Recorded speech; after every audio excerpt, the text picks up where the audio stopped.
Hey everybody, this is AJ just coming at you at the top of the show here to let you guys know that we have merch now, which I know is something that our dozens of listeners will be excited about. We're not expecting big sales, but you know, if people want to support us, then this is a fun way to do it that gives you something in return. So you can buy all sorts of shirts and mugs with different logos that we've done from teespring.com/stores/cult-popture. If you're listening to this podcast on our YouTube channel, there should be pictures up there now of our what you can get on the Teespring. We've got our Jurassic Popture shirt, which is the classic Jurassic font with a kiwi skeleton instead of a dinosaur skeleton, and we have two versions of that. We have also got a classic one, which is a red and black and yellow design, which just came out the other day, and it looks dope. And you can also get our Popture Cola shirt, /design/t-shirt/hoodie, whatever whatever. And that is, of course, our one of the logo we use most across our platforms, and that of course resembles a soda tycoon whose name I don't really want to say just in case. So go check them out and purchase a shirt or a mug or something like that if you want. That's at teespring.com/stores/cult-popture. Let's get to the show. Sweet. All right. Here we go. This is it. Everybody, get dancing. We're doing it. We're live. We're not live. We recorded this previously in the week. Hello, everybody. Hello. You're listening. Hi. Yeah. Hi, everybody. Are we the everybody? Yeah. You're the everybody. Yes. We're just your everyday average blokes. Yeah. Yeah. Nothing special lads. about us. We're your buds. My name is AJ, and I'm joined today by Richard and our very special guest, Gareth Blackler. Hey. This is the Cult Popture podcast, film franchise Fortnights, where we are not doing a fortnight. Instead, we are doing it week to week as we limp through the mega franchise that is the Earbud Entertainment cinematic universe. Limping like a three-legged dog Yeah. Yeah. towards the finish line, like in a sport. Yeah. Like in a sport. A sport where the finish line is next to the airport. Gareth, did you listen to our last episode? Yeah, it was amazing. It was like, Oh, well, because I was very deep into the Air Buddies world. To just hear anybody going through something similar at that point was just so... Yeah. It meant so much to me. Well, thank you for the compliment. I wasn't fishing. I was more like making sure that this wouldn't be all Greek to you when we talk about the previous films. So for those who have inexplicably tuned in to the second episode of I think 4-part series we're doing, the spoilers. Earbud cinematic universe, it spans over 14 films, I think, the first of which were the first 5 Earbud films, which we watched last week with special guest Alex Powell.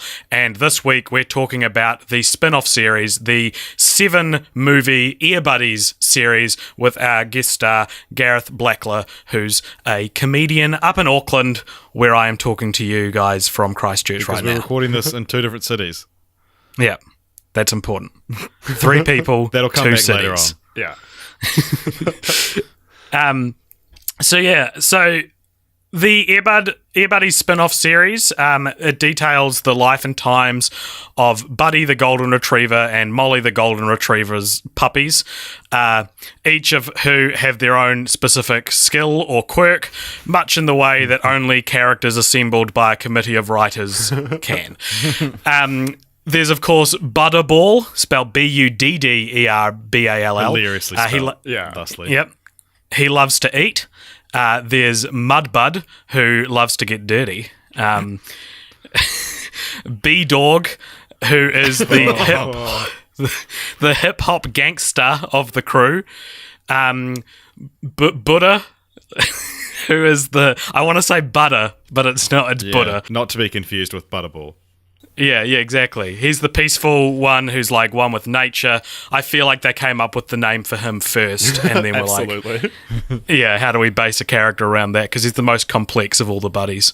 And finally, Rosebud, who is initially just characterized as the girl, but at least twice in the later movies, someone will clarify that her pink bow shouldn't fool you and that she's feistier than all the boys combined. Which, to be honest, Word for word I'm not sure if that's true, because she's not that feisty. We're not shown any real instances of her being feisty, but I think maybe... So this series spanned from 2006 to 2013, and in that time, a lot of third wave feminism kind of boiled up to the surface. Come and ruin out your buddies' movies. Yeah, exactly. And so I think by the later movies they were trying to be a bit more inclusive with what the character of Rosebud could be. It made me so mad when it was just like, and here's the female character. Yeah. Especially because there's like, I think 3 other female characters in all 7 films. Yeah. Yeah. Yeah. But I guess they assume that only dudes are going to watch these films. Yeah. But if you were to have the similar line of thinking that says the girl character is the girl character, you would also have the similar line of thinking that means that like girls are probably more interested in movies about puppies than boys. Yeah. Like if we're all being sexist, and we are. Yeah, since we're already so deep down the sexist well, let's just keep diving. So what if one of you wants to just give a brief overview for what the Ear Buddies series is and how it relates to the Earbud series? Yeah, Gareth, would you want to take this on? Oh my God. So now I do want to just point out, before the podcast, AJ, you asked me to do one thing and one thing only, and that was to have an off-pod discussion with Gareth where we could, come to an agreement to concisely give a synopsis for each of the films. And about 3 minutes into this podcast, I realized we hadn't done that. So, the overview of the series as a whole, like, what is it? It's just the adventures of these 5 dogs. Yeah, it's 5 dogs do something amazing and then completely reset, ready to do something amazing again. And because they don't age, all of this is seeming to happen in the same like calendar year. Well, we'll get to that because that's Good. not true, but it should be true. So if all the Earbud movies were about a golden retriever doing a different sport, all the Ear Buddies movies are about his puppies doing a different adventure. Yeah, doing a different genre. Yeah. Yeah, different genres is a good way of looking at it. But before we crack in and dissect each of these 7 films individually, I have got some up-top useless trivia for you guys, and I've got a few more than last week. So, Ear Buddies, and which by extension is still part of the broad Earbud cinematic universe franchise, that then makes this our second franchise in a row where Michael Clarke Duncan plays a canine, the previous being Cats and Dogs. He plays a wolf in Ear Buddies called the Wolf, and it's also our second franchise in a row in which Wallace Shawn plays an animal, going from a cat in Cats and Dogs to a goat in Ear Buddies. And if you want to combine both of these pieces of trivia together, then Earbud Entertainment franchise is our second franchise in a row in which Michael Clarke Duncan and Wallace Shawn play animals. Can I just jump in? So, I don't know, fact check, I'm probably wrong, but wolves, are they necessarily canine, or isn't that lupine? Oh. I thought canine was just any dog. Yeah, but isn't lupine wolves? Well, they both play dogs. Is that better? Nah. Do you want me to look it up? Yeah. Well, Jess, do you know off the top of your head? Jess is also in the room. Do you know, are wolves canines? Wolf. Okay. Or because they're lupine, aren't they? And that's a separate thing. Or is that like a subcategory? I feel like I only know that from Harry Potter. She says she feels like she's only know it from Harry Potter, which, to be fair, is where I know it from. Is lupine one thing and canines just to do with the teeth? Like if animals they're have all these canines. teeth? Okay, they're all canines, and then a lupine is like a. It's would be like a subsection. I guess. Okay. Okay. Glad we sorted that. Yeah, all right. The lupine's the genus. Oh yeah. And Right. yeah, okay. Okay. Well, rest easy, listeners. We figured it out. There'll be like these biology nerds, so they'll be like, Where's their phone number? I'm calling in. If you consider the Ear Buddies series to be a separate franchise from Ear Bud, which you might, that's fine, I don't care, then this is not only our 7th dog-themed franchise, but our 4th dog-themed franchise in a row. And if you consider the Ear Buddies series to be separate from the Ear Bud franchise, then Robert Vince has also broken our record for the director to have directed the most and all entries in a franchise, beating previous record holder Michael Bay, who directed all 5 Transformers movies, with all 7 Ear Buddies movies. Though unlike Michael Bay, Robert Vince's films don't get cinematic releases, though they probably are just as good as the Transformers movies on the whole. Yeah.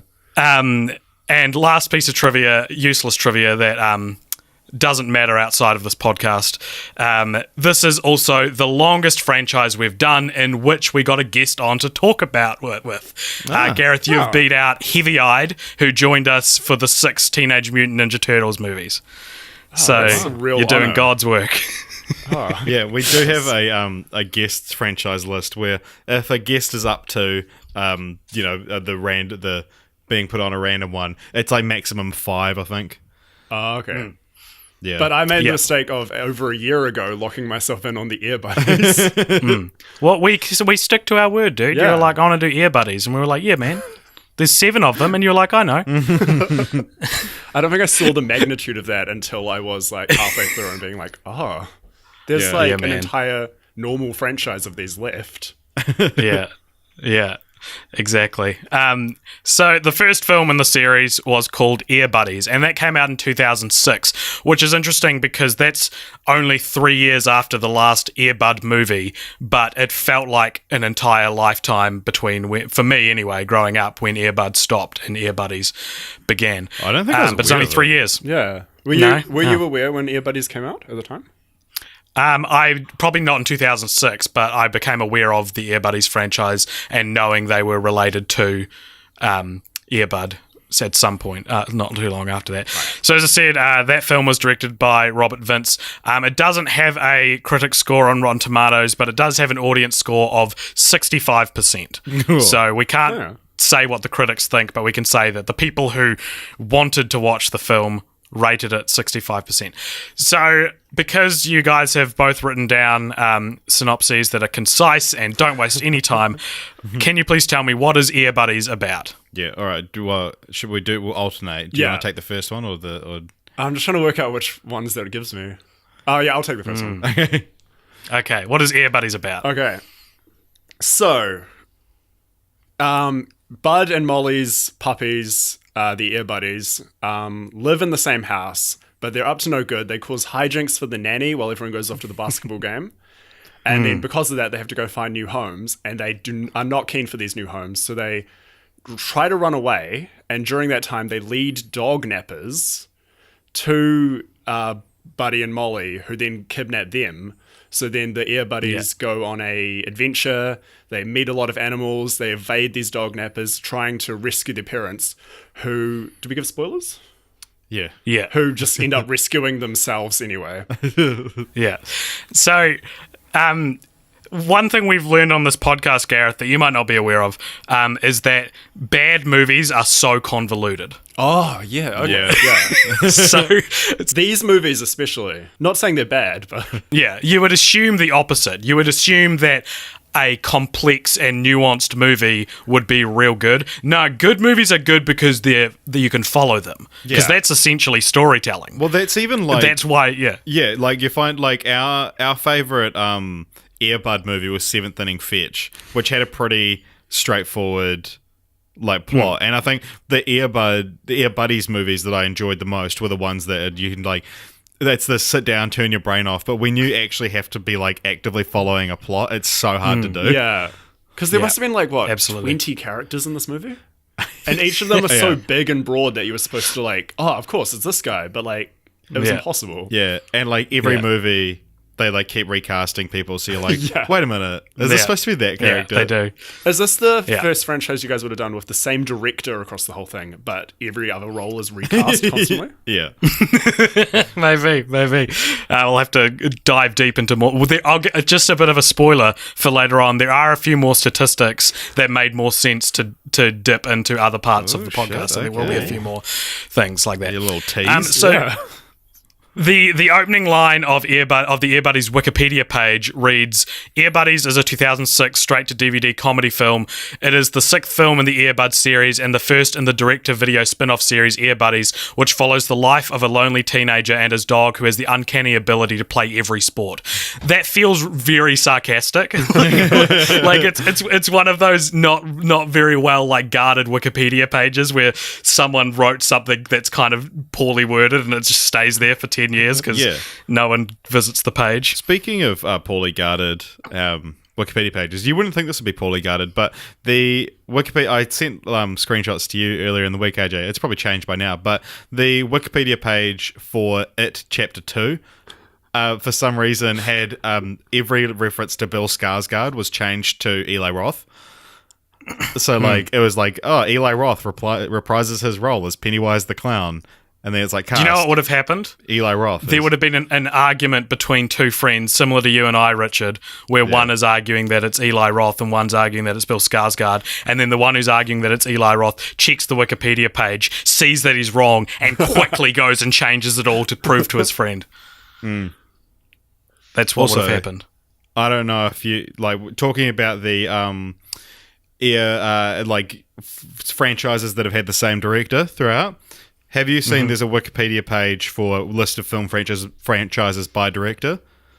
No. Okay, because there is.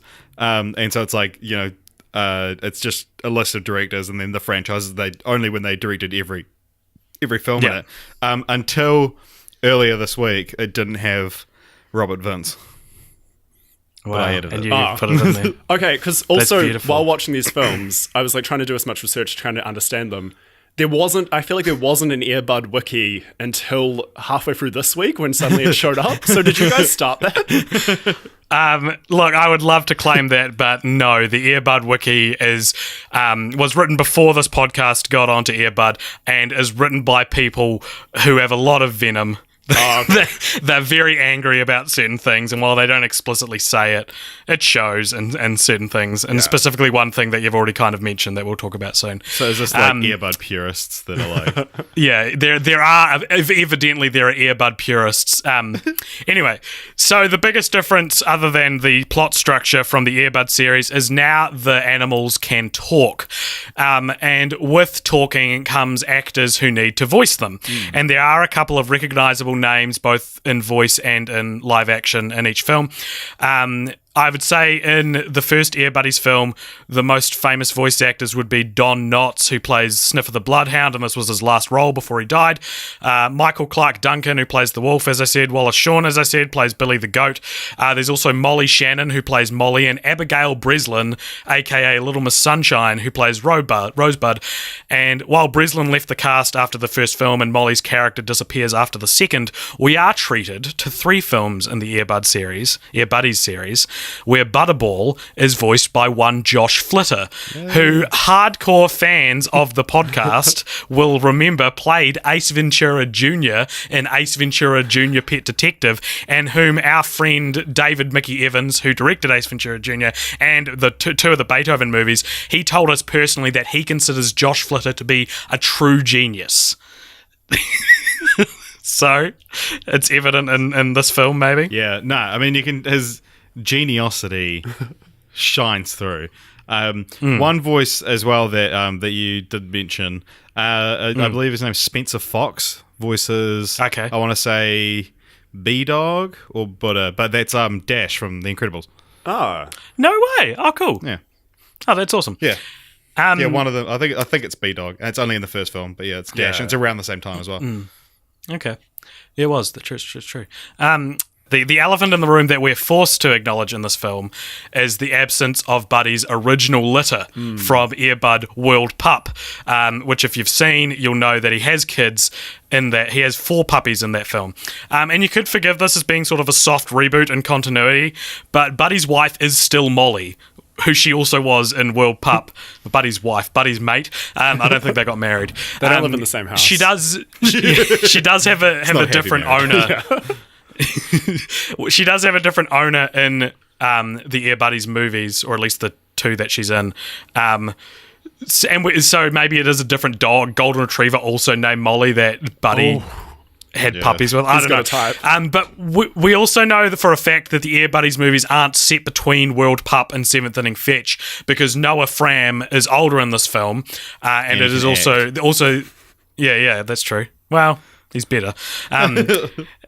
The original generation of buddies were named Zach, Striker, Shooter, and Duke. So, where are they?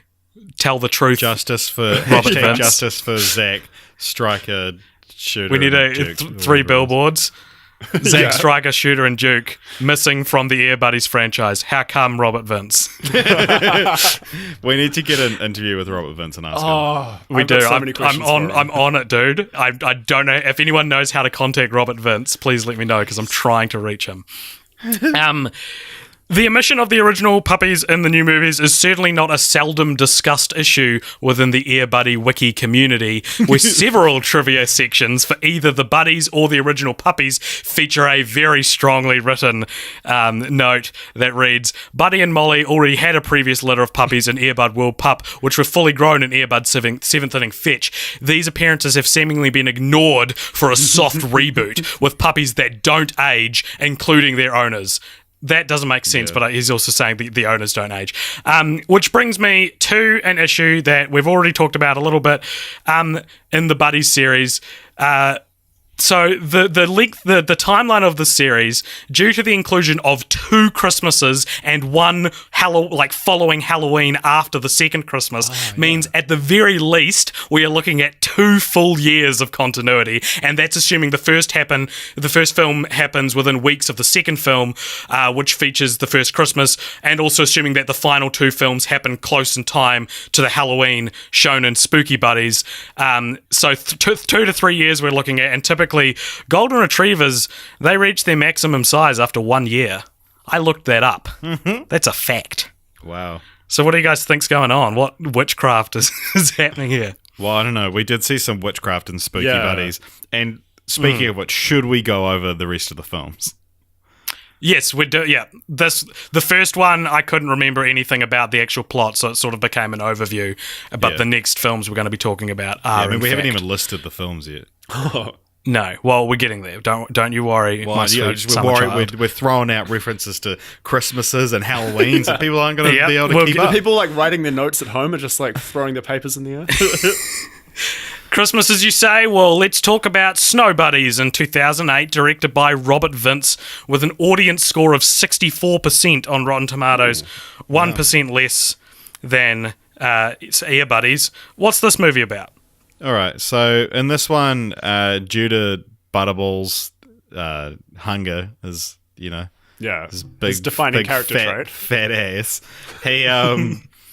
he jumps on the back of an ice cream truck, and then all the buddies follow him, and then they get airdropped in Alaska, where there's because that's where ice cream is made. Where they need ice cream.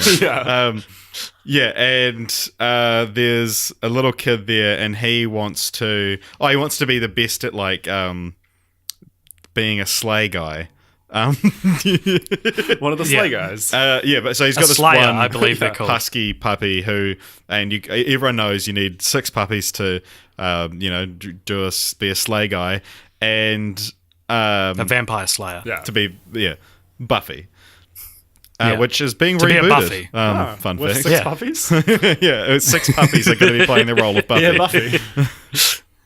Air Buff would have been better. No, Air Buffies. I'm happy with Air Buffies. So he, then they team up with the kid because the husky's like, look, I'll help you get home if you guys help out my kid. and then they win the big sleigh race. And I thought it was they joined because the airport was at the end of the racetrack. you're probably right. I think it was briefly mentioned, and that's why they initially did or something. I don't know. So, cool. That was great, Richard. Gareth, Thank if you. you ever have more information about the plot, just go with your one. It's right. Yeah. So people of varying levels of fame who are in this film. I believe I didn't write this down, but I read it somewhere that Jim Belushi plays the Beethoven dog. What's the Saint Bernard? Yeah, Saint Bernard. But also Dylan Minnette from 13 Reasons Why and the last season of Lost. Very young Dylan Minnette, I should say, TV plays show Noah. called Awake. Yep. So he plays Noah in this film, you know. So Noah's role's been passed around probably more than any other character at this point. Probably the stepdad in Air Bud was played for like 5 different guys. Whoopi Goldberg plays a Himalayan cat. Chris Christopherson of The Land Before Time plays Talon the Husky. And Dylan Sprouse plays Shasta, the main husky character. This film is what I consider to be the last vaguely grounded film in all of the rest of the Air Bud mythology. Yeah. While a dog playing sports or puppies saving their family and journeying to Alaska are things that I guess are all technically possible, the remaining sequels from here on out all feature some form of magic or some other fantastical element. I don't know. So, dogs can't talk in real life, and they do in this movie. So I don't think it's that's very true. grounded. You're right. But they don't. They speak to each other in their own language. Humans can't understand them. Yeah. So. Which is the one rule they really stick to across the whole thing. It's like, unless there's super magic involved, no humans are understanding these dogs. Yeah. In the last couple of movies, it's like you forget if they've I'm sure they've explained it. But they there are a few moments when, not so much with the puppies, but when another animal is talking and you see a human's point of view. And they're just hearing animal noises. Yeah. It happens a lot in the next one and the one after this. Yeah. So this, in a lot of ways, I would almost want to say Snow Buddies was my favourite Air Buddies movies, if only because it's the last one where the plot doesn't make you roll your eyes. Yeah. Because of how ridiculous it sounds as a sequel. All right, before we move on to the next film, are you guys ready for something fucked up? Oh, yeah. Yeah, okay. Oh my gosh. Oh my god, AJ, that's your penis. Can you guys Surprise. hear AJ's penis at home? Hello. I'm kidding. It has a higher pitch than that. So, I don't know if you guys noticed, but at the end of the credits of Snow Buddies, unlike with most movies that feature primarily animal casts, there is no notice saying no animals were harmed in the making of this film. Instead, we get American Humane monitored the animal action, which is technically true. Yeah. So here's the great story of the legacy that the Air Buddies series leads. At least 15 of the 20 puppies, which were imported into Vancouver where the movie was filmed, started to show signs of a highly contagious parvovirus, which puppies are typically vaccinated against at 8 weeks. These puppies were not vaccinated at any point. 3 of the infected puppies and 1 which was thought to have likely been infected were euthanized. And 1, which was returned to its owner, later died as well. The American Humane Association enforced the removal of the first 2 sets of puppies, and after a 4-week delay, during which time all puppies were quarantined until they were healthy, Disney hired 8 older puppies to continue filming. These puppies were joined by puppies from the second group who did not get ill from the parvovirus, and filming was completed. In total, at least 5 puppies died during the making of the film. Was it worth it? No. This was my least favorite of the films. And also... Oh, interesting. I tried not to do any research before watching them, but this one, if you search the Buddies films, this is the main thing, is that puppies died. Yeah. So the whole time I'm watching, it's like, they don't need to be in snow. This is bad for them. Yeah. Yes. The fact that they put down 1 they only thought was sick as well. They're like, okay, these 3 are definitely sick. All right, 4's a nice round number. We'll put you down as well. What's crazy, though, is that this didn't halt all future Buddies movies. No. Yeah. Even if just they were the crew, humans, you'd feel like it'd be such a downer. Like Robert Vince getting straight back into directing animals.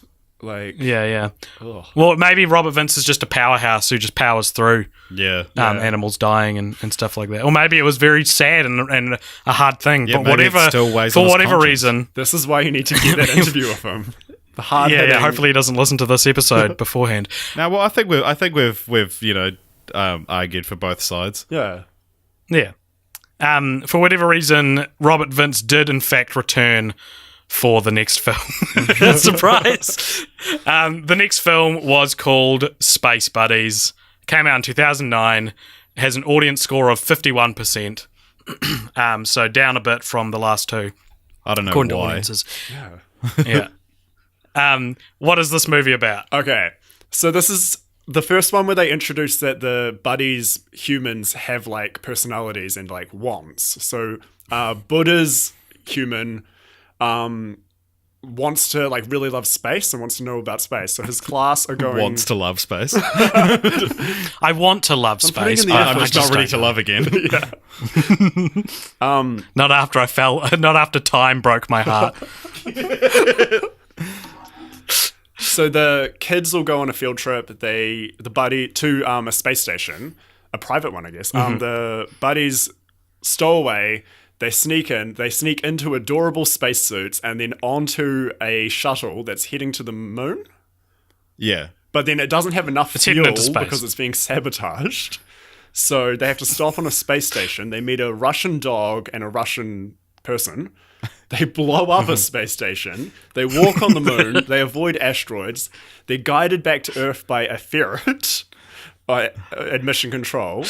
At one point, they have to go out and fix the ship. It's every single space thing except for aliens.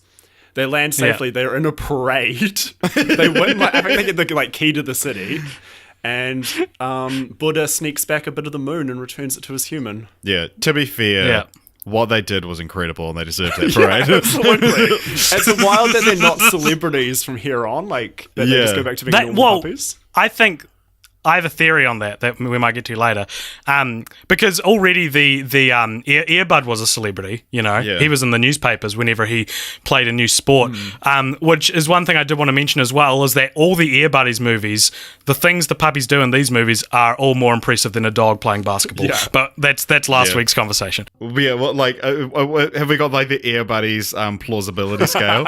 We don't. The on the plausibility scale from last week, the guy writing that did mention, I'm not doing the Air Buddies movies. What can we do then? But can we like do the so Air Buddies? Let's do it at the end. Okay. Yeah. Okay. Sweet. Yeah. So this is one of the only sequels that we've actually covered on the podcast in which the characters actually go to space, despite this being a trope of desperate sequels, which might just be perpetuated by me, but I feel like there's plenty of in-space sequels. Yeah. The other main one being Friday the 13th, which had Jason X, though Godzilla has a couple in space too. Yeah. So this is a sequel which makes you go, remember when the series was about a dog who could play basketball? Yeah. Like, this film exists in the same canon as Earbud 7th inning fifth. 1, 2, 3, 4, 5. Yeah, like, that means Josh Fram, who doesn't appear at all in the Earbuddy series, he is looking on the news one night and seeing that his dog's second litter of puppies are lost in space. Isn't that insane? Yeah. Imagine that happening to you. Yeah. Imagine having that as well as having frosted tips. Yeah. It's too That's much. what he's going through. Yeah. Yeah. Like catching the glimpse of those in the reflection of the TV. And just thinking, what am I doing with my life? I could be up in space with those puppies. Instead, I got a football scholarship. So I forgot to mention, people of varying levels of fame who appear in this film include Amy Sedaris, who plays a ferret, who plays Gravity. When it said Amy Sedaris is the voice of Gravity, did you think, oh, that's a weird concept? Gravity has a voice in this film. And Jason Earls, I think, was Hannah Montana's brother. Yeah. And he's like 30. He plays Spudnik, the bull terrier, the Russian. Said that about him. You know he's 30. Also, sorry, you missed one as well. That one of the kids is Nolan Gould from Modern Family. Luke from yeah. Modern Family. Okay. Was like the main kid. I actually, and the villain, the bad guy, the scientist who tries to disrupt everything back on Earth, he's in some stuff. I don't know Also, his name. the main guy is Bill Fagerbacher. I don't know how to say his name, but he's the voice of Patrick Star on SpongeBob, and he was Marshall's dad on How I Met Your Mother. Also, the Russian space station guy is you'll know his name, Diedrich AJ. Yeah, Bader? Diedrich Bader. Yeah. Who is someone, every Who's time that? I see him, I'm like, who is he? And then I Yeah. look at his IMDb and I'm like, we're not going to forget it this time. And then I do. Yeah, he's the guy in Office Space where he's like, "What would you do with $1 million?" And he's like, 2 chicks at the same time, man. Right. So this movie is very much like a who's who of who's who. Yeah, who's who of who's that? Fuck, that was a good. I thought that there's actually some pretty interesting ideas in this film. Yeah, dogs going to space. And What? well, with some of the scenes where the lead characters humans, it wouldn't have been bad. Like when they escape the Russian space station from a crazy man who doesn't want them to leave, and then they blow it up.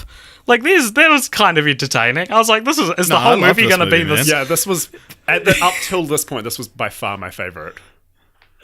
Yeah, Like, Well, I guess it gets that merit from being the most ridiculous one Yeah. yet as well. So but it also was the most straightforward. Like, dogs in space, what that's will true. happen instead of dogs in space? But also, here's a bunch of other stuff. yeah, that's a great way to it's look almost, despite the fact they go to space, it's almost a bottle episode because Yeah. it's like it's all on the on the spaceship, and then the moon, and then everything else just takes place back at Mission Control. Yeah. Did you like the part where Butterball saves the day by farting in his suit so that he can get more methane gas in his jetpack tank? Yeah, that. Did you like that Well, part? because it's weird as well. There's like there's like all these motifs that are abandoned. So like each up until this point, and then the next one onwards, I think doesn't have any of these. But there's like there's always a point where it's like, oh, Butterball needs help fitting through something, and then everyone's like, don't pull his part, Oh, yeah. and they pull it, and he does a big fart. And also, there's a very prominent fart scene in Spooky Buddies. yes, yeah, but it I doesn't feel involve. you've forgotten. They don't say don't pull Doesn't his paw. involve- okay. But and also in the first 3 films, at least in the second and third one, there's like just a smoking hot MILF. Yeah. You mean I don't know Molly? if Look, we all thought it. Yeah, Molly.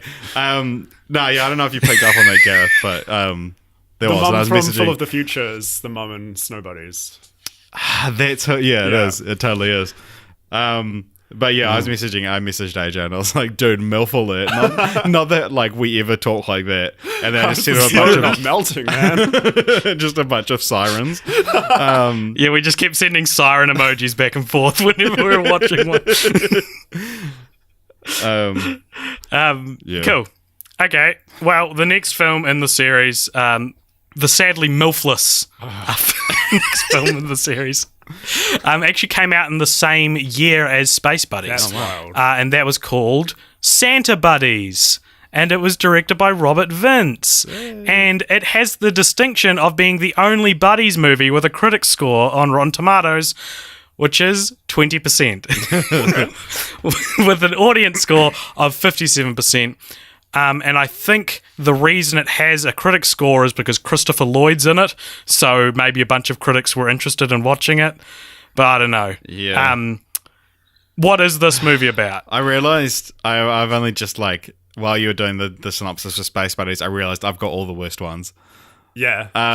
So Santa Buddies is like, you've got There's so much mythology they set up. yeah. Like, So Santa has a dog called Santa Paws. yeah.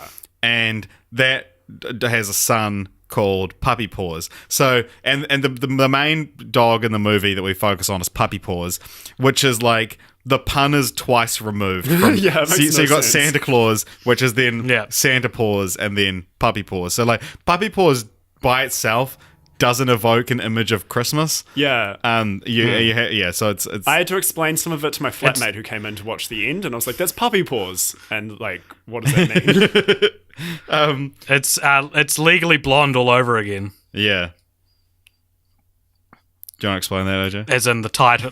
The title "Legally Blonde" is a pun on "Legally Blind," but the film isn't about being blind. Yeah. So why? It's like, I get that it's because she's a lawyer, but it does. It should have been Anyway. called Justice is Blonde. Have you guys read? That is amazing. Have you guys read Save the Cat, the like big screenwriting book that everyone says to read? It's something that I definitely should have It read. says in that, like, it's a full chapter on why Legally Blonde is the perfect film title, and I was like, is it? And only now has it been explained to me. That is fascinating, because I would say it's woefully imperfect. Yeah. Justice is Blonde is the perfect film title. or even Blonde Justice, because it's still blind. Yeah, Blonde Justice, I think, is better. Okay, AJ. All right, so do you want to continue, Richard, with your haberdashery of a plot synopsis? It's contrived that the puppies need to save Christmas. And there's a villain played by Christopher Lloyd, who is like the dog snatcher pound guy, and like 30 to 45 minutes into the movie, he becomes good, and then we just don't really see him again because of Christmas. And then, basically, Christmas is saved, and the movie still is like half an hour to go. Yeah. Oh, and it goes on forever. Is just the buddies pulling the sleigh to different countries, all of which are represented by like really stereotypical music and like just stereotypes all around. Yeah.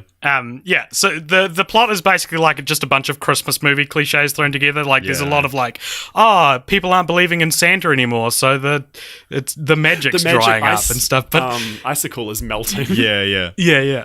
But Santa's not real. So what lesson are you teaching people here?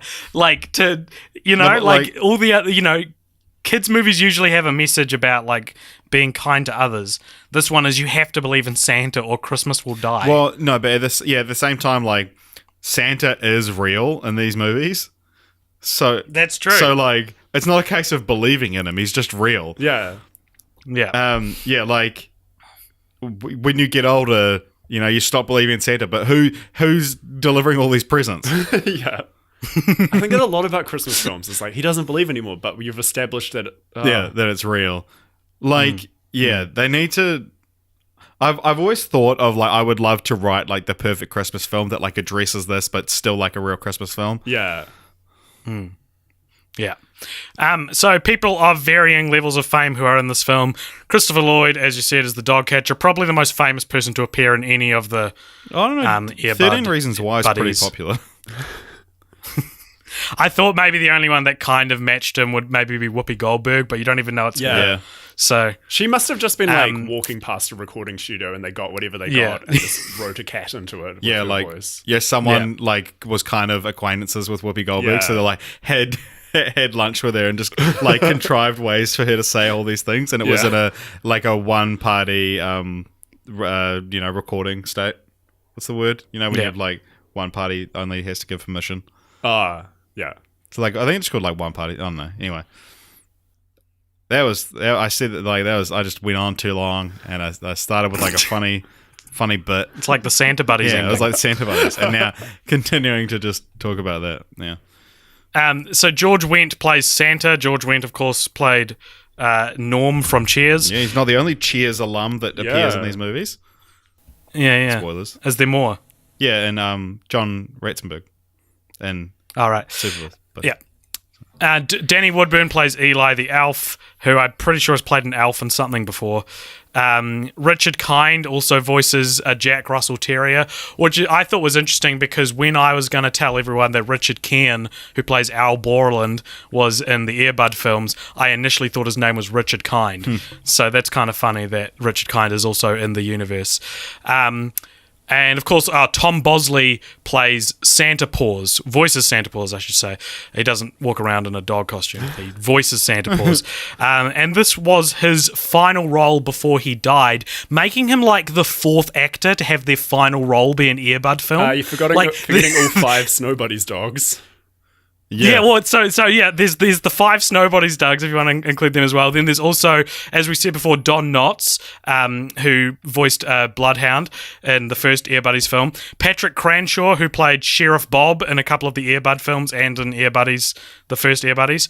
And of course, Buddy the dog from the original Air Bud, who we mentioned last week died before the original film hit theaters. So these 4 combined with the 5 puppies who died in Snow Buddies makes me think we should start talking about the Airbud curse, or at least like there needs to be a Wikipedia page for actors who died after being in an Airbud movie. Yeah, but they're all like real old actors. So it's like, if you're an old actor and you're on your deathbed, it's more like that this is like a rite of passage into heaven. Yeah. Christopher Lloyd, man, he took a risk being in it. Yeah. Or Rance Howard in Spooky Buddies. He's man. an old guy as well. Speaking of Christopher Lloyd, though, he makes everyone else in this movie look like garbage. Yeah. He gives such a warm and compelling and like well-constructed performance. I thought he was great, and I enjoyed watching like I don't know, everyone else is like reading lines, and he's been playing chess for years, lines. You could probably take all his scenes and edit them into a perfectly good like half-hour Christmas movie, and like remove the buddies entirely. Yeah, which you could probably do. Yeah, I mean, with a lot of these films is remove the buddies and still have a film. have a good Christmas movie. He's a very thinly veiled Scrooge allegory. So his name is Stan Scrooge. So S. Scrooge. I didn't even notice. And yeah, so by the end of the film, he learns to love dogs and goes to the family's house for dinner. Or a family's house. A family that also adopt a singing orphan dog. There's a lot. He just goes to our family's house for dinner, and you're like, Christmas is saved. Like, he just imagine just an old man knocking on your door on Christmas, like Christmas night, being like, "Hi, I'm here to have dinner. Christmas is saved." Yeah. You got any turkey left? So the following October, presumably. Well, it was presumably October, or was presumably the following one? It was the following one. I'm presuming it's October. Oh, no, it was 2 Octobers later. Oh, wow. It's 2011. Came the Spooky Buddies. Directed by Robert Vince, audience score of 51%, which is less than Santa Buddies, but the same as Space Buddies. So, what is Spooky Buddies about? Oh my gosh. Okay. This one's the most complicated This is definitely. So, there's an old house in, what's the town? Ferndale. Fernfield, okay. where anything is possible. Fernfield, Washington. Even dogs going to space. You thought a dog playing basketball was good? Fernfield's got Fuck you. off. We've got dogs going to space. Okay, so there's an old house in Fernfield. Well, we started in Fernfield 75 years ago. Yeah. Which I kind of appreciated, because it's cool to like see the history of this town we've come to know and love over the last... A town that at that time couldn't even picture a dog playing basketball. No, they had no idea. They didn't even think to put it in the rules. They could picture though a essentially a hellhound possessing and a warlock, and like they could picture all that, but that was what anything is possible meant in 1937. You get burned at the stake for suggesting a dog could play basketball. So 75 years ago, warlock is finishing his ritual to I don't know, just generic evil. Yeah.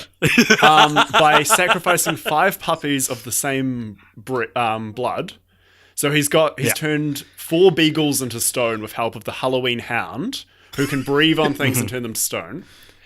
There's one to remain when the police show up with a police dog and stop him somehow. And this one puppy who has been turned to stone, Pip, right? Yeah. Pip's soul didn't go into the mystical mirror, so it was just trapped in the house, whereas the warlock and the Halloween hound are trapped in the mystical mirror. Now, 75 years later, the Buddies owners are on a field trip, and B-Dog's owner, Billy, who is played by the person who's voiced B-Dog in most of these films, and this is the only time, I'm probably stepping on your toes, this is the only time where a buddy and their owner... Sorry, I'm also probably stealing your fact. I don't have any toes. Don't worry about it. He's like the witches. This is the only time a buddy and the buddy's owner have been played by the same actor in the same film. I didn't know that, so you're a better researcher than me.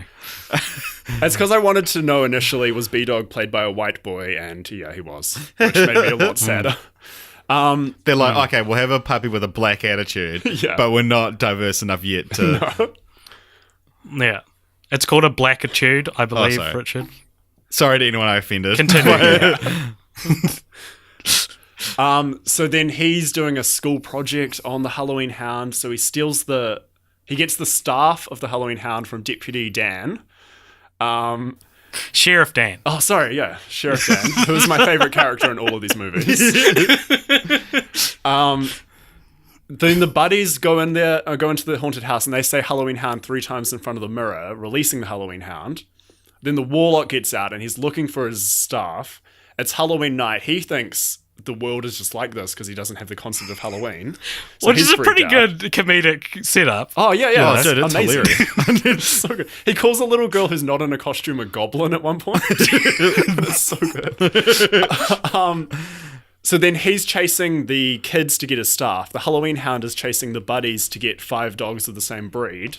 The buddies are also being chased... Of the related dogs. They have to yeah. be brothers and sisters, yeah. The buddies are also being chased by Pip's ghost, who's escaped. And then they team up with Pip. They go see a medium, a little like dog psychic, who then is just turned to stone anyway. They go to the house. They defeat the Halloween Hound. How do they do that? Oh my gosh. Well, the Halloween Hound can breathe on animals to turn them to stone. So the only way to beat that is Butterball, of course. Someone pulls his little paw. He farts. It's CGI brown gas versus CGI like black gas. Magic. It pushes it back. It turns the Halloween Hound into stone. Oh, the child who owned Pip. We can't just... That's hilarious. Like, that's sorry, so pause for funny. laughter, pause for laughter. That's objectively hilarious. Like, I'm not a big fan of fart jokes. That might be the best fart joke I've ever seen. It's so insane. And I was watching it with a couple of people, and when that part happened, everyone stopped their conversations and just burst out laughing. Like, it might be the one good idea any of the Earbud movies have had. Yeah. Like, it is so funny. Yeah. Just it's so horrible and stupid, and it takes so long to get to that point, but it kind of feels like the whole movie was built around that idea. Yeah, it's like 5 movies worth of like setup that Butterball is a good father, and then it pays off spectacularly. Yeah. Oh gosh. And then so the kids and an old man who owned Pip defeat the warlock with the Bible. He gets trapped back in the mirror. They break the mirror and the staff. Oh god, there's also Frankendude, which is a character. Oh my gosh, yeah, We don't need to go into Frankendude. Well, you've said it. And you've opened the box now. Now we have to talk about Frankendude. Go ahead, talk about. I have no notes on Frankendude. Trick or treating please. at a house, and and their teacher's husband, I guess, is dressed as Frankendude, who is a surfing Frankenstein's monster. and was he Diedrich Bader? Halloween Hound was Diedrich Bader. That's right, yeah. Again. I've got a theory about these films that I think, because, Butterball at the end of the first one is adopted by Barnaby, who's an evil child, who's very rich and gets anything he wants. Yeah. I think these They're films... the same kid. I didn't even because they're played by different actors. Yeah. That makes more sense. So which makes when he's like a hero in Super Buddies, you're like, no, he's evil.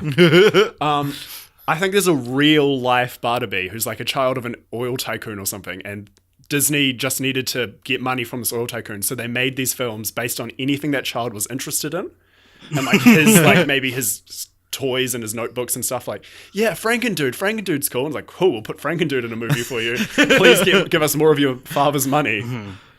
That's a good theory. Yeah, and that's why there's just so many big characters who we don't understand as the audience, but real life Barnaby's like, yeah, Deputy Dan. The deputy. The sheriff, I apologise. Sorry, your Dan. favourite character, you don't even know his proper title. Deputy, the sniffer was the deputy, wasn't he? okay. The dog. Yeah. Deputy Sniffer. So people from varying levels of fame who appear in this film. Rance Howard plays Pip's owner as the old version of Pip's owner. Ron Howard's dad. Yep. Frankie Yeah. Jonas plays Pip the Beagle. Yeah.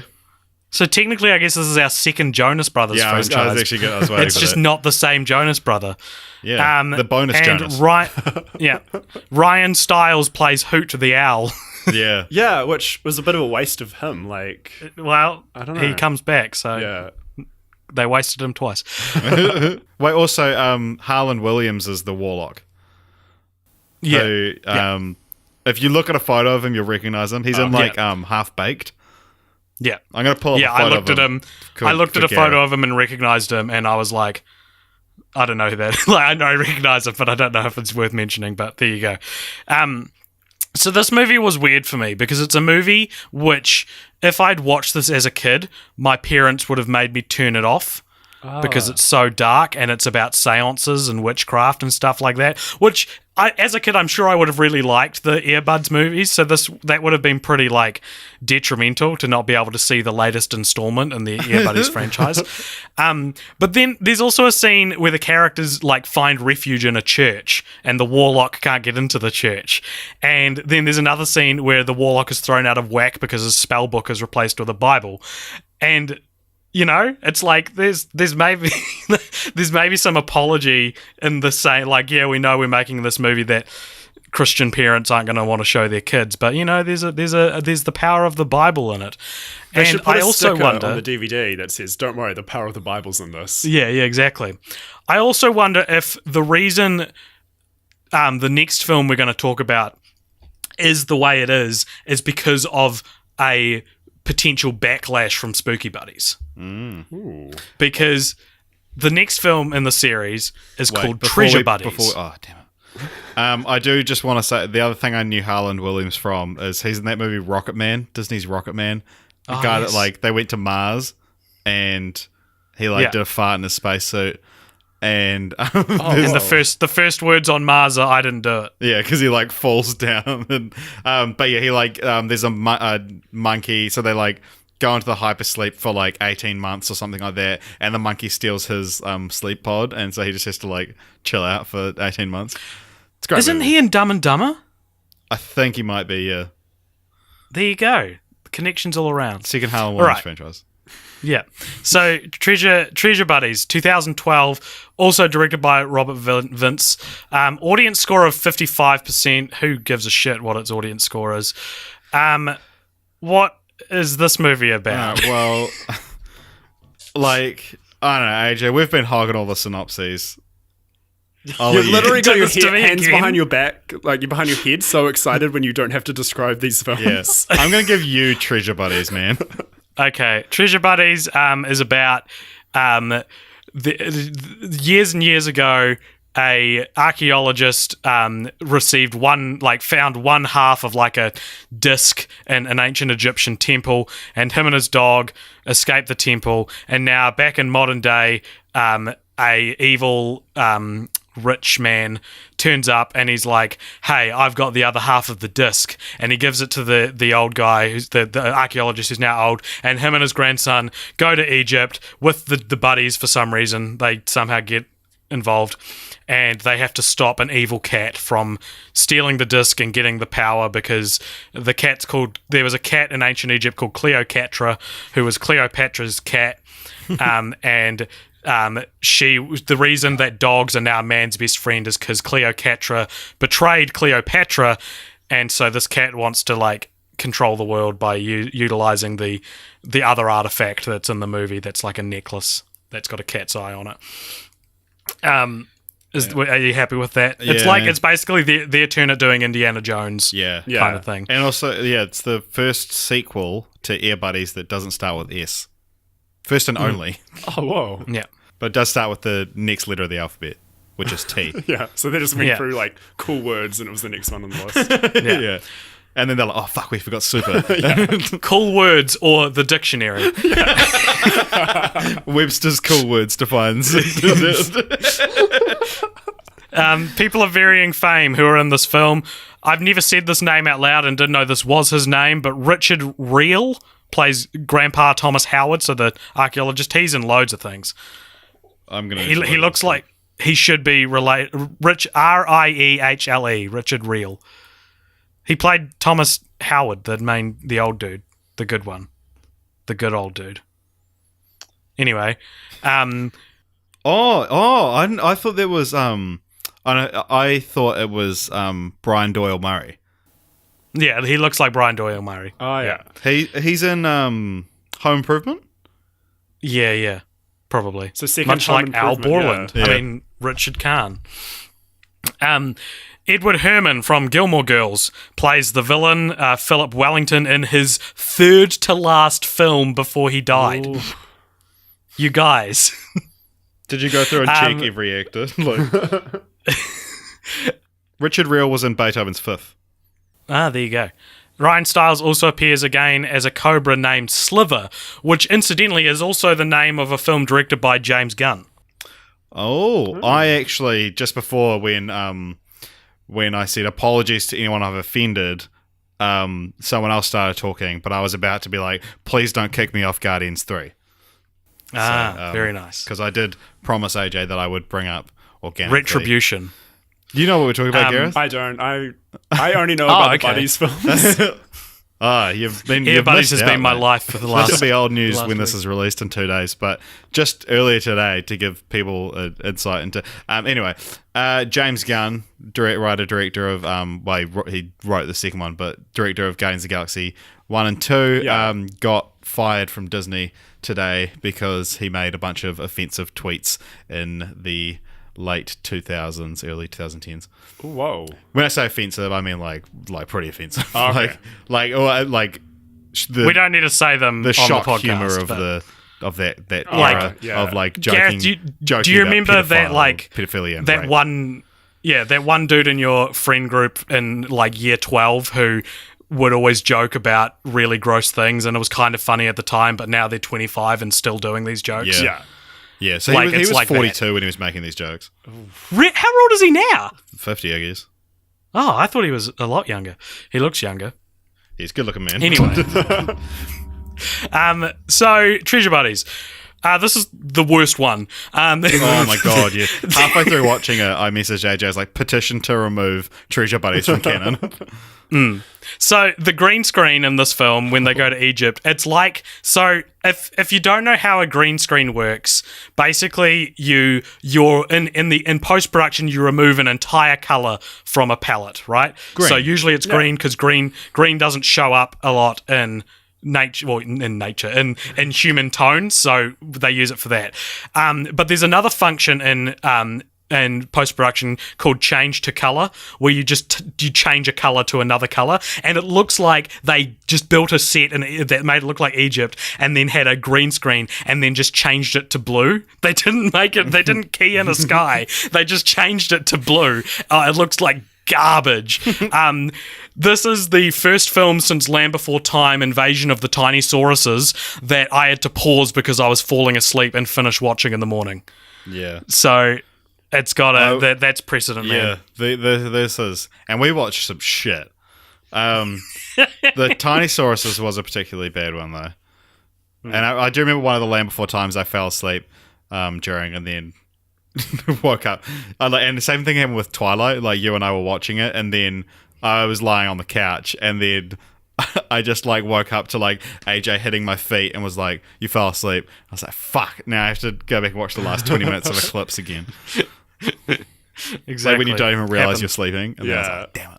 I was like riding high off Spooky Buddies, like I just finished it, and I immediately started Treasure Buddies, and then Richard messaged me saying like, "Hey, we'll probably record on Saturday," and I realized that's enough time for me to stop watching Treasure Buddies and go do something else.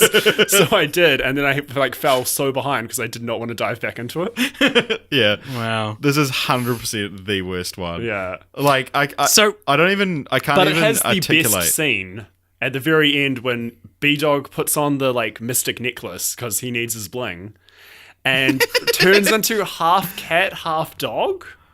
Like they stick little whiskers on and CGI green eyes, and he keeps saying meow. Oh yeah. Which actually, as I say it, like sounds really cool, but they don't explore that at all. And then he just takes the necklace you know- off. I finished watching this movie today and I have no recollection of Yeah, that I scene. completely forgot. I remember him saying, just being like meow, and they're like, "What are you Yeah. doing?" And I also don't think that's better than the scene where he farts black magic back into a hellhound. I'm sorry. So everyone in this film, except for the villain, is so horribly positive.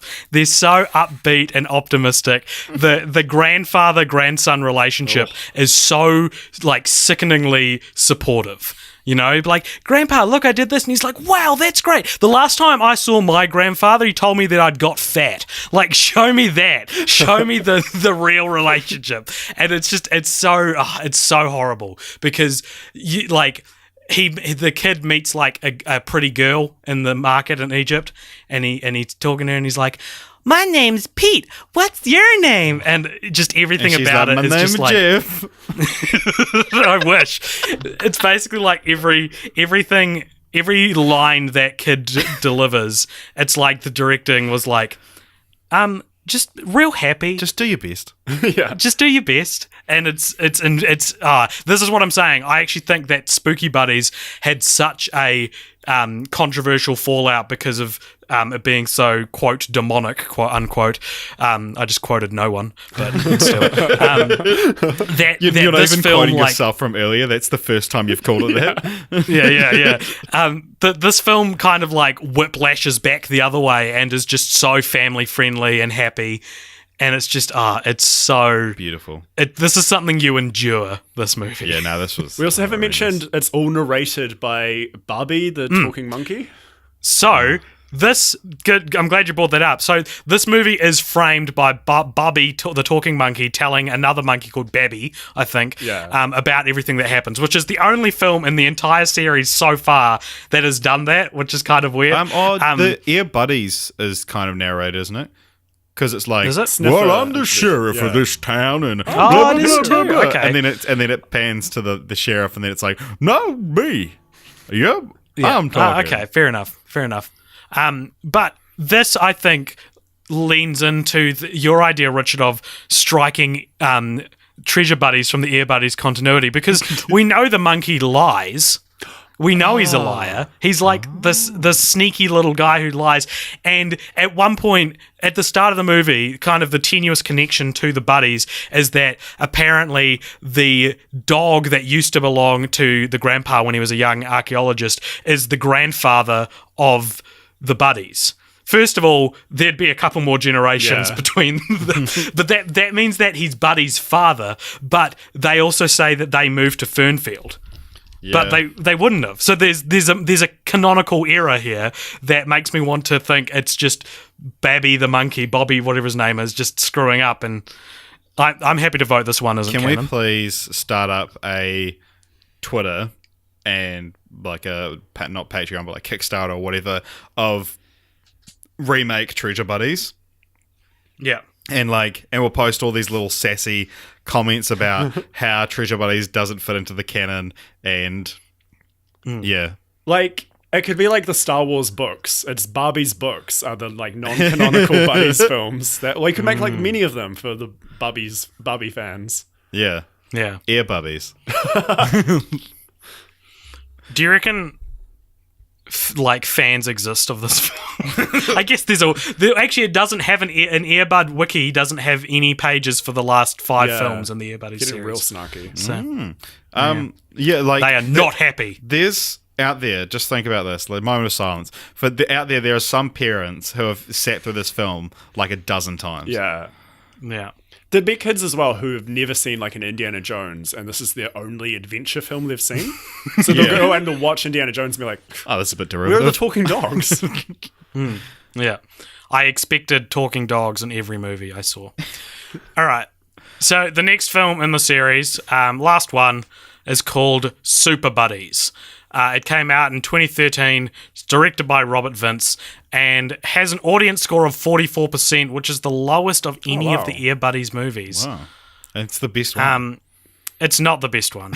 What's this movie about? Okay, I've seen this movie twice, so hold on. Why?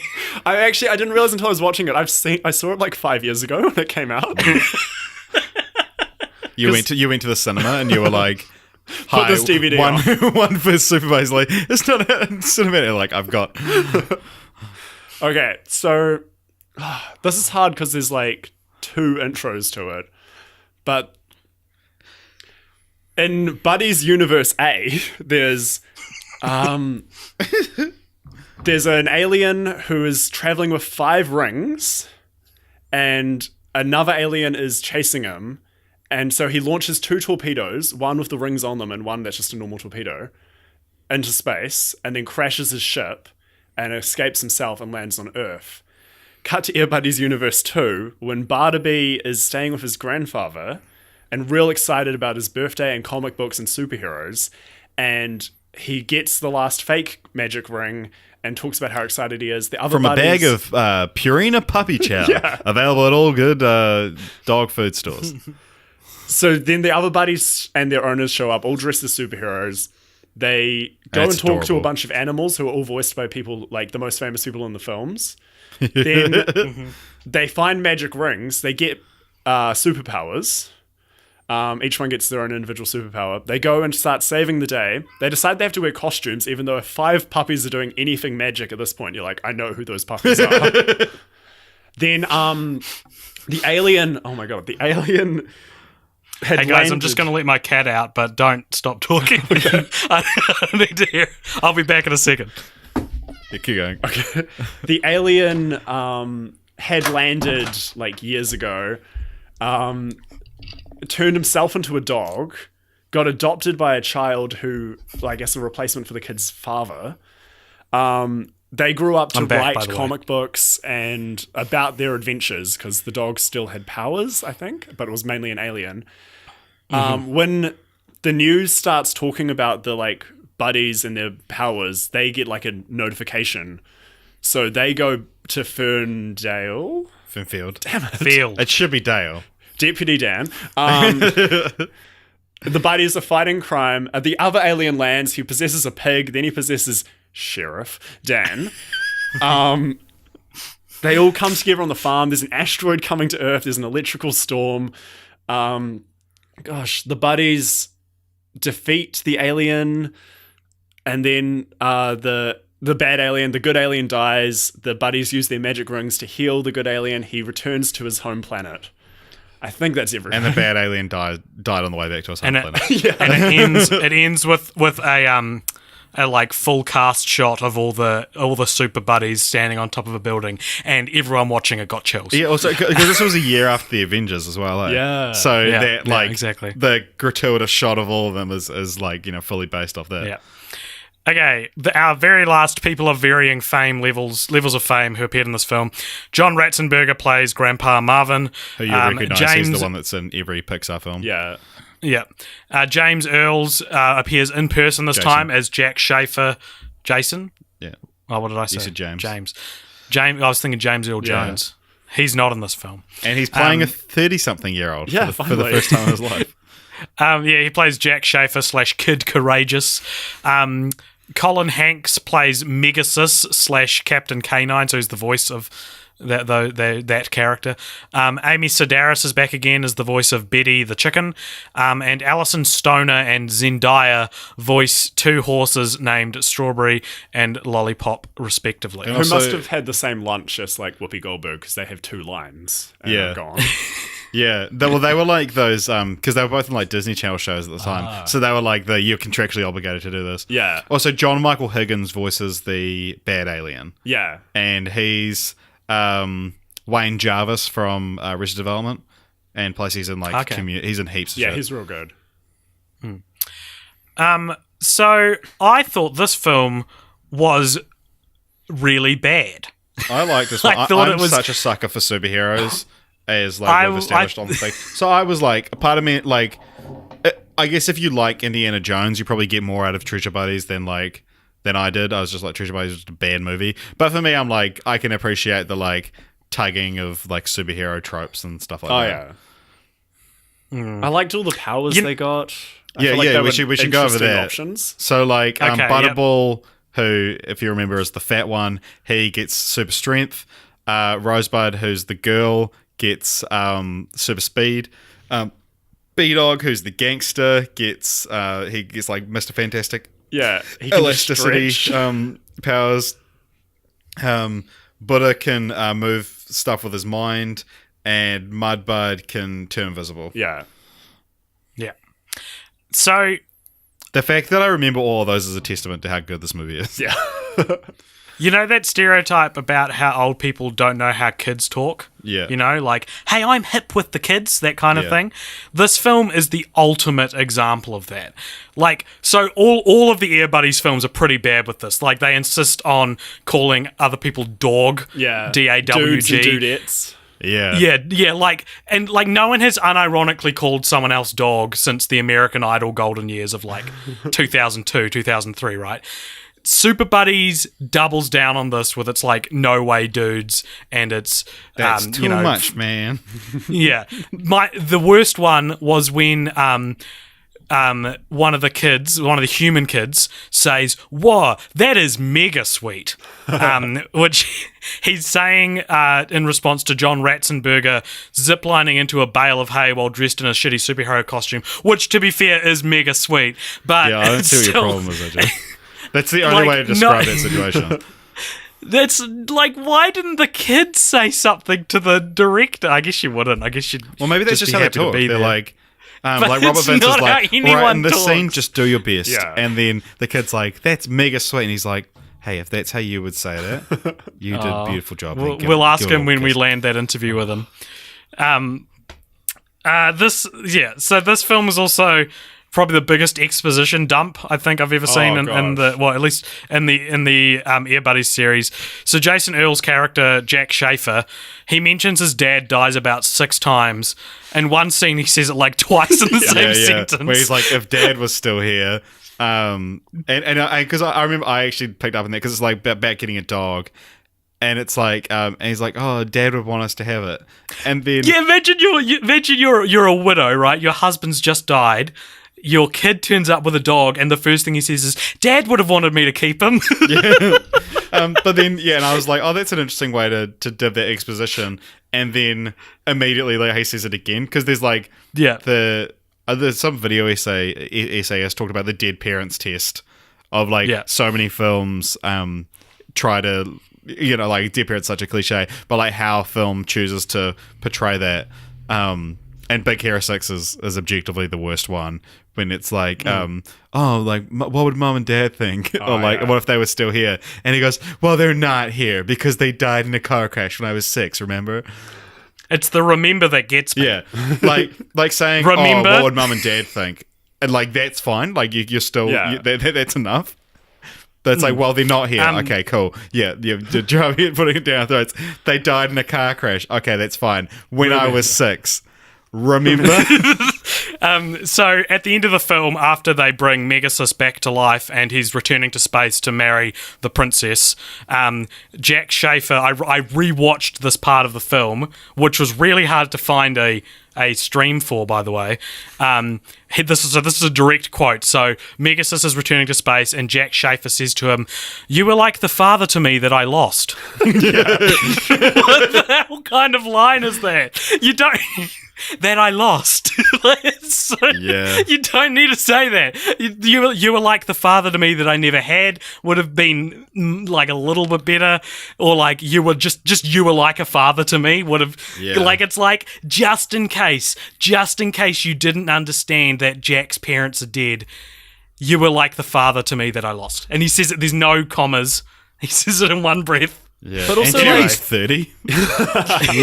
we hadn't met him until this film. He only really existed to bring Megasis to the buddies. Like, we didn't really need him to have a sad backstory. Like, That's true. yeah. There would have been some poor kid who like had to be reminded about their dead dad because of him, and it just ruined the film for him now.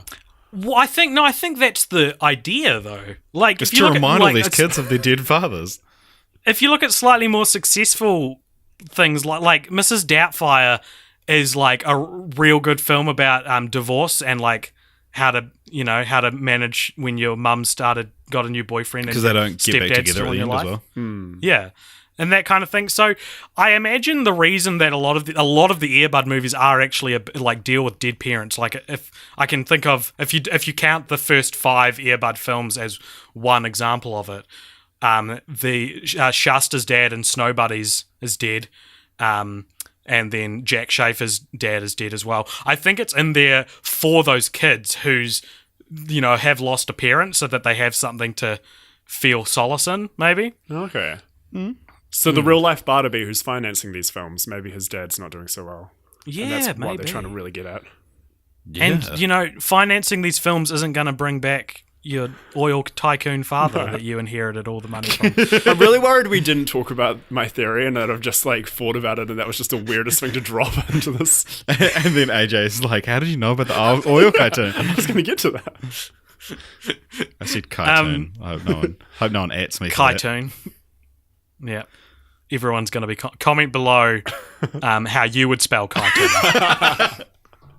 It's the next merch you guys do. So, this movie is about superhero dogs. The last movie was about an ancient Egyptian curse. The last movie was about A regular curse? non-ancient Egyptian normal curse. Just your average One was curse. about Santa. One was about dogs going to space. Remember when these were movies about a dog who could play basketball? Yeah. All right. Oh, where are we? can we do our Ear Buddies plausibility scale now? Yeah, let's do it. Okay, so obviously Ear Buddies is the most plausible, followed by Snow Buddies. Yeah. Agreed. Then, so we've got space, spooky, treasure, Super and Super Santa. and Santa. I'd put Space Buddies next. As Yeah. It's got. If are we under the assumption that magic is in fact not real? Well, it isn't. Yeah. Okay. So yeah, Space Buddies would be next because otherwise I'd say Treasure Buddies because they just go to another country. Yeah. It just happens Yeah, that, but that magic is Space real. Buddies. Yeah, Space Buddies would be next, and then so the other ones involve magic in some way. So I'm going to say Treasure Buddies is the most grounded of the magical four. Yeah. Right. Yeah. And then it's probably, honestly, it'll be Spooky Buddies, even though that's insane. It all felt like they were in the same... It's like mythology as yeah. well, right? Like, so it's like it's believable that people years ago would have predicted this, like that this was believed at some point in history. Yeah. Whereas Yeah. like Whereas Super Santa Buddies was never real, right? Because Santa is changes the fabric of reality, whereas ghosts existing don't. But also the amount of mythology they add for Santa. Like, he's got a dog. All the elves... Some of dog the has elves a are dog. dogs. Yeah. There's a Yeah. magic icicle So- that, like, it melts if you don't believe. Like, that's so much more to pile on. Yeah, I would say Super Buddies is the least plausible. Yeah. Would you guys agree? Well, no, actually, Super Buddies isn't magic. It's alien technology. Yeah. So that So maybe maybe we don't know that that's not real. Yeah, okay. So that... maybe Super Buddies is more realistic than Space Buddies. Maybe it's more realistic than Earbud. Yeah. Because A dog that maybe can it play is know real. basketball. about aliens, but we also don't know about dogs playing basketball. Yeah. So there's a rundown, I guess, for those who haven't seen the movies. And want to watch them in order of plausibility. Yeah.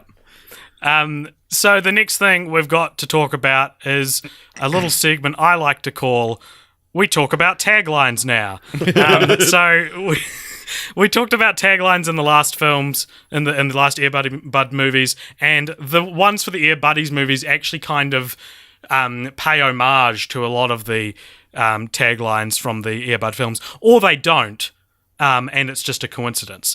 So the tagline for Ear Buddies is "They shoot, they score, they talk," and "talk" is written in a different font, and it has an exclamation mark. Yeah, that's great. And I love that to a kid, that's a selling point, Yeah. and to an adult, it's like, Mum, they remember- talk now.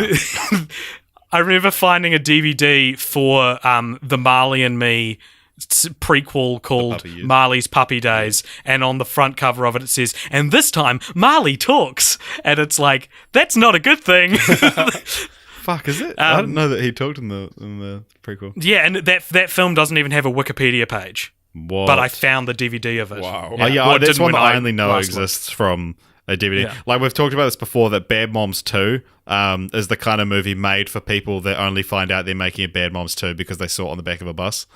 Yeah. Whereas, like, Marley and Me, the Puppy Days, is one that I only found out it existed because it already existed and I saw a DVD of it.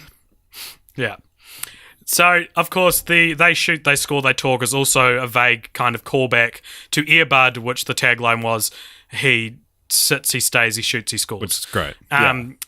Yeah, that's great. It's the best thing in any of the the Snow Buddies. The Snow Buddies tagline is almost a direct continuation from the Air Buddies tagline, almost like they just didn't stop talking in the sentence. So if Air Buddies was they shoot, they score, they talk, Snow Buddies is they talk, they mush, they're snow cool. Oh my gosh. They are snow cool. They mush. They mush. Like, no kid's going to read that They're and be like, snow they're cool. mushing this. Gotta get it. There's not enough movies I about love the mushing talking dogs. Is snow cool another pun that doesn't quite make the cut? I read it as because it's they're not like no cool. Like there's no cool. yeah, exactly. Yeah. It's not like it's there's snow business like show business. You know? Yeah, because like it's yeah, in there's is like snow. It's not even there is snow cool. Yeah.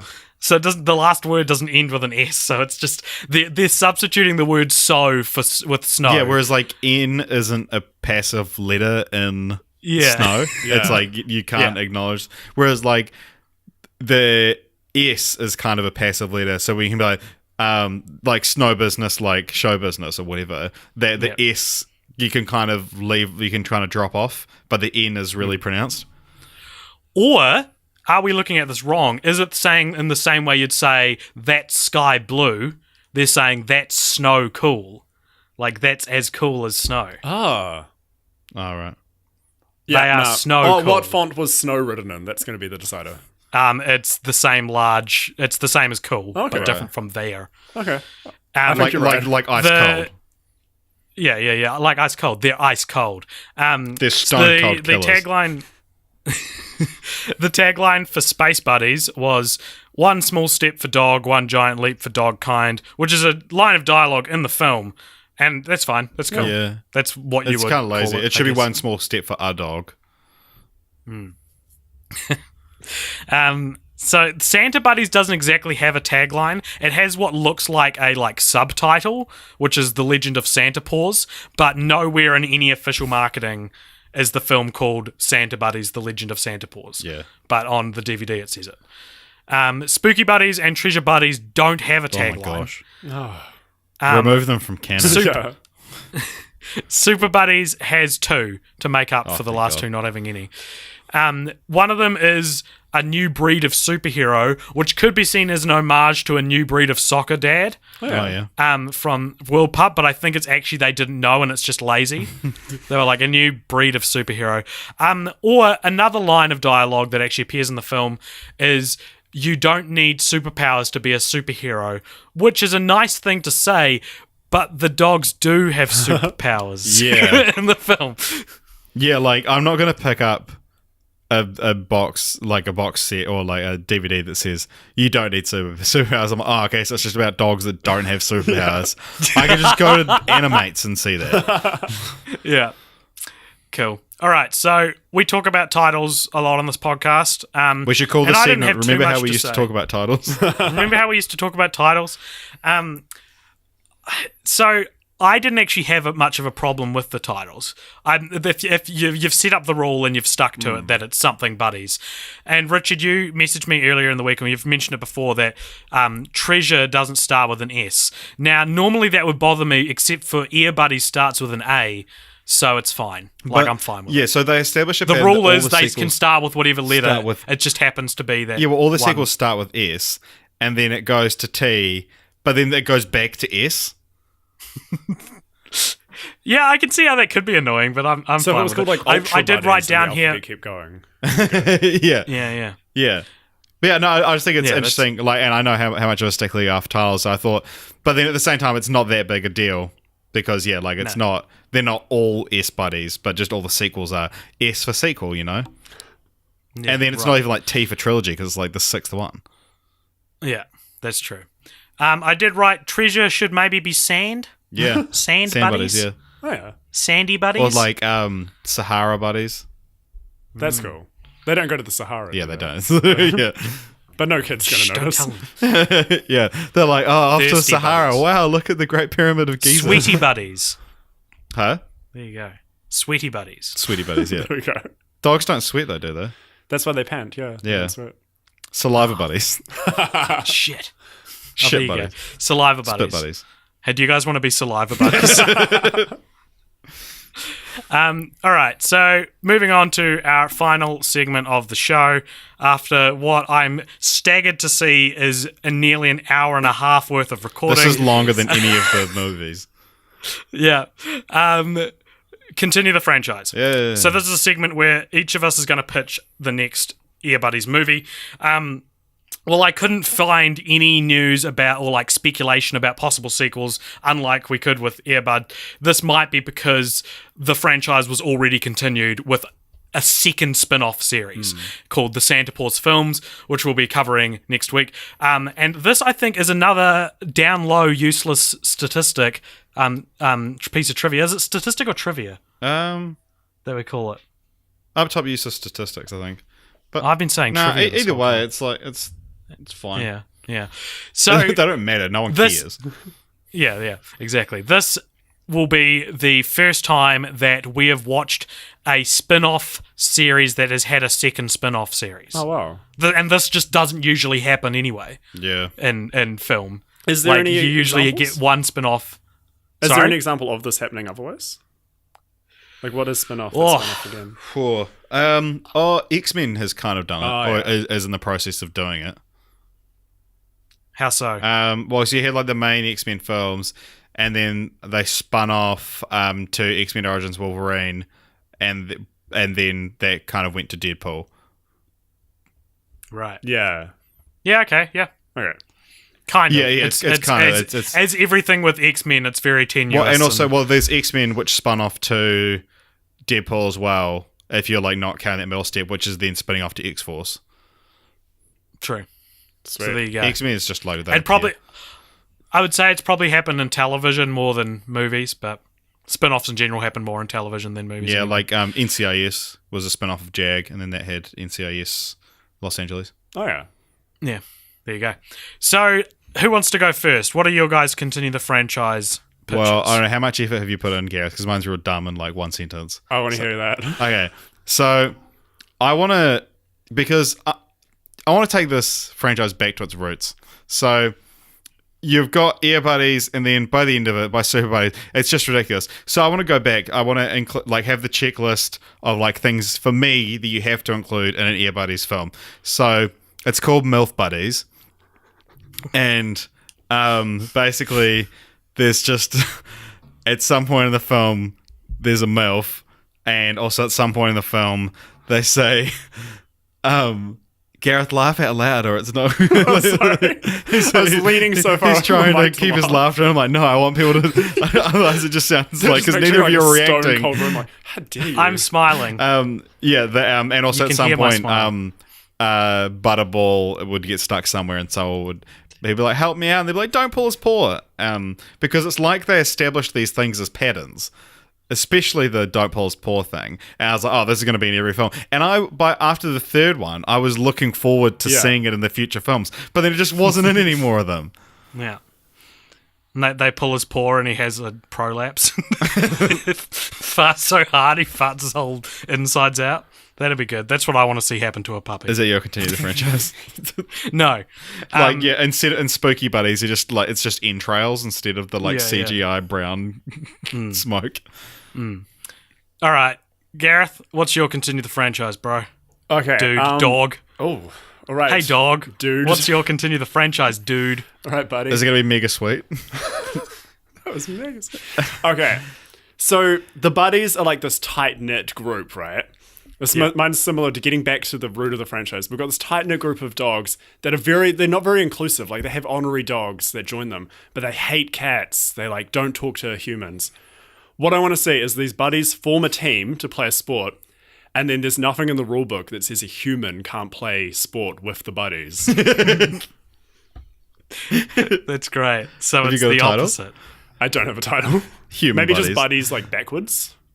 Sudyup. Yeah. Yes, idiot. Sweet. That was mega That's sweet. good. I like it. I thought you were gonna pitch ear pussies, but that's fine. Also, speaking of pussies, particularly shaved pussies, that this is our second, if you're including Earbud and Earbuddies as one franchise, this is our second one in a row that has a villainous hairless cat. Yeah, that's true. That's not shaved, though. They're born that way. Except for in Cats and Dogs, it's established that she becomes that way. Yeah. Through a I should have horrible said accident. hairless pussies. No. I should have just not said it at all, actually. My continue the franchise. I came up with the title first and then reverse engineered the plot, but I'll tell you the title last. Okay. So, okay. See if we can work it out. Yeah. So Fernfield has got a problem, you guys. There's a serial killer in Fernfield, but instead of killing humans, they're killing puppies. Is the killer a dog as well? Maybe. I haven't decided. We can talk about that. And all the buddies except for one of them get killed off. All the buddies except for Rosebud get killed off, and she's the last. She's the final girl. And I've titled it Screaming Buddies, just because the idea of screaming buddies was so funny to me. So that's the story. It's a dog serial killer, and Rosebud's the final girl. Screaming Serial buddies. Yeah. There you go. So that about does it. Actually, sorry, I want to add as well. What varying levels of fame people would you have in your films? Oh, yeah.